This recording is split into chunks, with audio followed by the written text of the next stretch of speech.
Assalamualaikum dan salam syarakat sayang. Buletin UKAS edisi tengah hari 6 Oktober 2021 bersama saya Al-Faiz Jemurin. Tumpuan berita, pergerakan rentas daerah di Sarawak tidak memerlukan permit polis berkuat kuasa pada Rabu. Jawatankuasa Pengurusan Bencana Negeri JPBN Sarawak dalam kenyataan media pada Selasa berkata, walau bagaimanapun permit polis untuk pergerakan rentas negeri masih lagi diperlukan.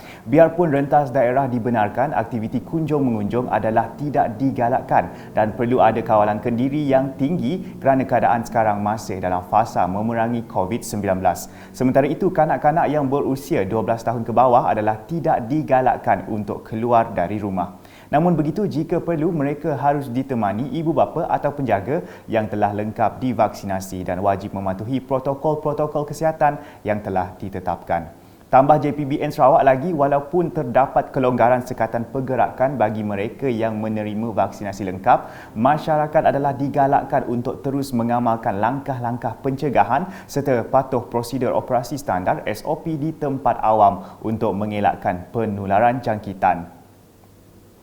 Dalam kenyataan media yang sama, sebanyak 1,361 kes positif baru COVID-19 telah dikesan di 34 daerah di Sarawak pada Selasa. Angka ini menjadikan jumlah kumulatifnya terus meningkat kepada 218,126 kes. Difahamkan 86.11% kes adalah kategori 2 yang mempunyai gejala ringan, manakala 12.34% lagi kes merupakan kategori 1.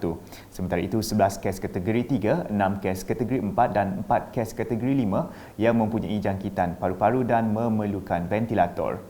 Berikut 34 daerah di Sarawak yang dikesan mempunyai positif COVID-19.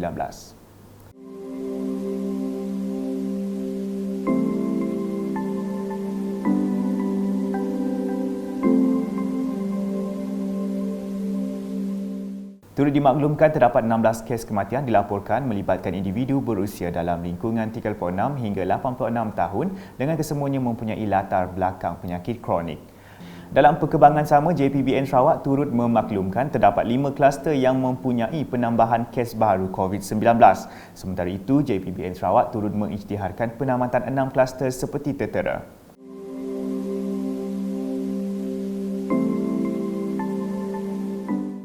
Ini menjadikan jumlah keseluruhan kluster yang masih aktif setakat ini ialah 94 kluster.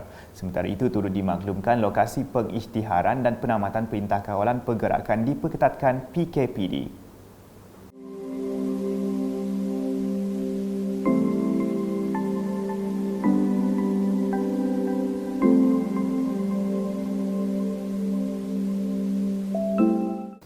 Berita seterusnya, buat julung kalinya sebuah teater musikal irama dan lagu akan diadakan bersempena dengan ulang tahun kelahiran Tuan Yang Terutama TYT yang di-Pertua Negeri Sarawak, Tun Pihin Sri Abdul Taib Mahmud ke-85 yang akan ditayangkan pada Ahad. Teater musikal irama dan lagu ini akan diadakan oleh TV Sarawak, TVS dan Unit Protokol dan Pengurusan Acara Negeri, UPAN. Ianya akan dihadiri tetamu kehormat TYT yang di-Pertua Negeri Sarawak, Tun Pihin Sri Abdul Taib Mahmud bersama Toh Puan Datuk Patinggi Ragat Kurdi Taib, Ketua Menteri Datuk Patinggi Dr. Abang Abdul Rahman Zohari, Tun Datuk Abang Openg serta isteri Datuk Amar Jumaani Tun Tuanku Bujang. Acara utama pada malam tersebut ialah Kisah Aku dan Dia yang menampilkan persembahan daripada penyanyi popular Dayang Nur Faizah, Hafiz Suib, Fairuz Misran dan penyanyi-penyanyi daripada Bumi Kenyalang dengan diiringi Simfoni Orkestra Negeri Sarawak SANS pada Ahad bermula jam 8.45 malam hingga 10.15 malam secara eksklusif di TVS saluran 122 Astro dan MyTV juga di Facebook TVS dan Unit Komunikasi Awam Sarawak UKAS. Berita di Miri, sejak 2 Oktober lepas, Mercy Malaysia kini sedang membina sebuah hospital Medan Miri di pekarangan Hospital Miri. Menurut Menteri Bertanggungjawab Jawatankuasa Pengurusan Bencana bahagian JPBB Miri, Datuk Lee Kim Shin, pembinaan Hospital Medan ini dibuat selepas dipersetujui Jabatan Kesihatan Negeri Sarawak, JKNS dan JPBN Sarawak. Katanya semasa menerusi kenyataan media selepas melakukan tinjauan persiapan Hospital Medan yang terletak di Hospital Miri pada Selasa, Hospital Medan Miri ini mampu menampung 66 pesakit COVID-19 iaitu 33 orang lelaki dan 33 orang wanita. Sementara itu, Pengarah Hospital Miri Dr. Jack Wong berkata Hospital Medan ini dikhususkan kepada pesakit COVID-19 kategori 3 dan kategori 4 sahaja. Projek pembinaan Hospital Medan ini dijangka akan siap dalam tempoh masa seminggu dan akan diserahkan Mercy Malaysia Sarawak Chapter kepada Hospital Miri dalam minggu ini.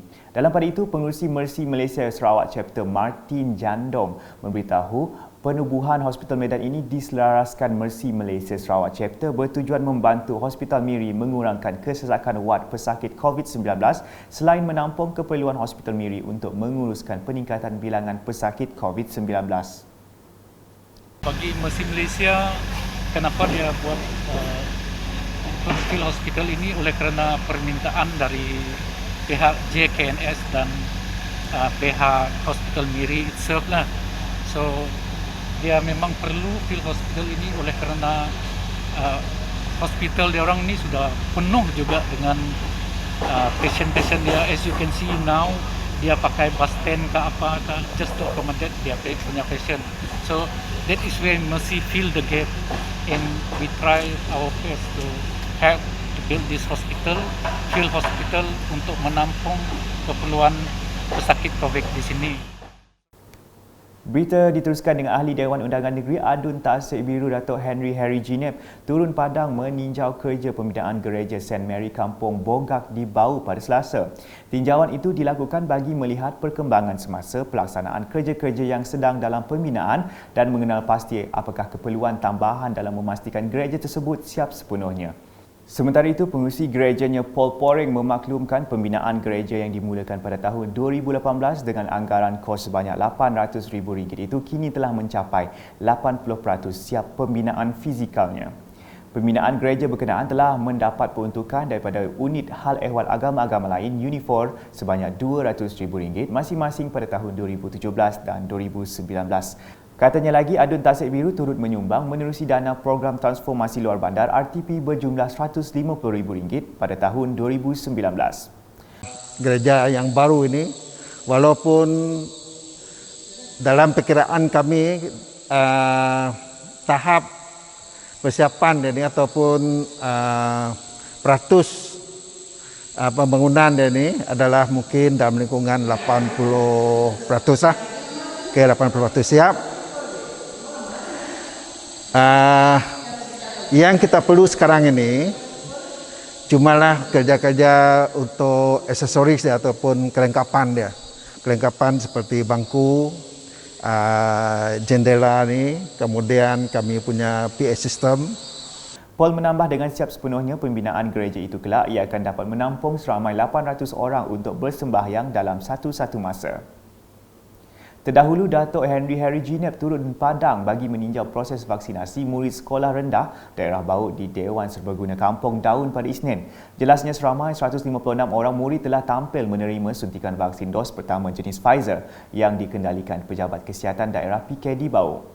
Menurut Pegawai Perubatan Pejabat Daerah Bau, Dr. Gerald Sim Lai Meng, penerima vaksin itu melibatkan murid-murid dari Sekolah Jenis Kebangsaan Cina SJKC Chonghua Tondong, SJKC Chonghua Musi, Sekolah Kebangsaan SK Sungai Pinang, SK Apar, SK Segong, SK Atas, SK Senibong, SK St. John dan SK Bobak Sejinjam. Proses vaksinasi berjalan lancar dan mematuhi prosedur operasi standard SOP yang ditetapkan dengan kerjasama kaki tangan sekolah, Angkatan Pertahanan Awam Malaysia APM dan Jabatan Sukarelawan Malaysia Rela. Di Lundu, Adun Tanjung Datuk Amar Jamilah Anu turun padang bagi menyaksikan majlis penyerahan projek RTP di Stadium Daerah Lundu pada Selasa. Beliau memberitahu projek RTP naik taraf kemudahan padang futsal yang bernilai RM200,000 itu telah siap dilaksanakan bagi memberikan kemudahan sukan khususnya kepada golongan belia di daerah Lundu. Datuk Amar Jamilah turut menyumbangkan keperluan sukan futsal kepada Kelab Belia Lundu dan disampaikan kepada Ketua Pemuda Parti Pesaka Bumi Putra Bersatu PBB Tanjung Datuk Azizul Anwar Adenan. Selain itu, beliau memaklumkan projek menaik taraf stadium mini di daerah Sematan akan dilaksanakan dengan pembinaan padang futsal yang dilengkapi bumbung. Sementara itu, dalam program baasingan, Datuk Amar Jamilah Anu telah menyumbang 30 pek bantuan makanan kepada Bank Makanan Masjid Daerah Lundu. Sumbangan bantuan disampaikan kepada pengurusi Masjid Daerah Lundu, Jamsari Ahmad. Dalam perkembangan sama, Yayasan Jaznan turut menyumbangkan 20 pek bantuan makanan kepada Ketua Masyarakat dan Ketua Kaum KMKK untuk diagihkan kepada penduduk yang terkesan akibat pandemik COVID-19 di daerah Lundu. Datuk Ahmad Jamilah berharap agar sumbangan tersebut dapat meringankan beban penduduk kawasan tersebut.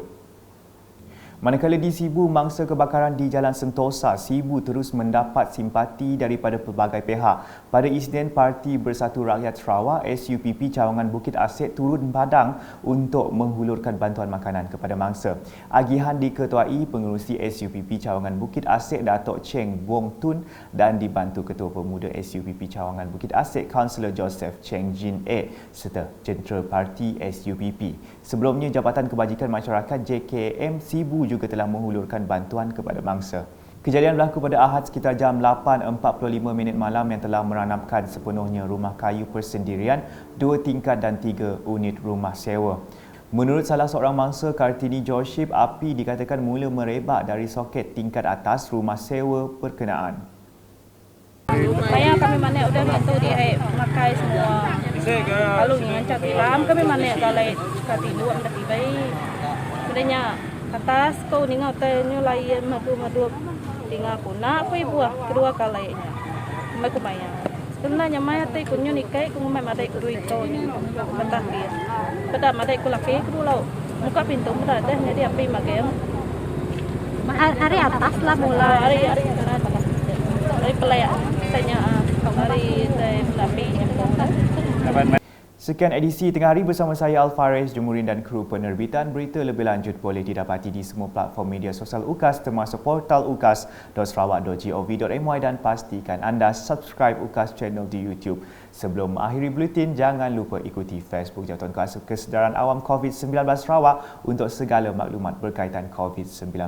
Salam UKAS.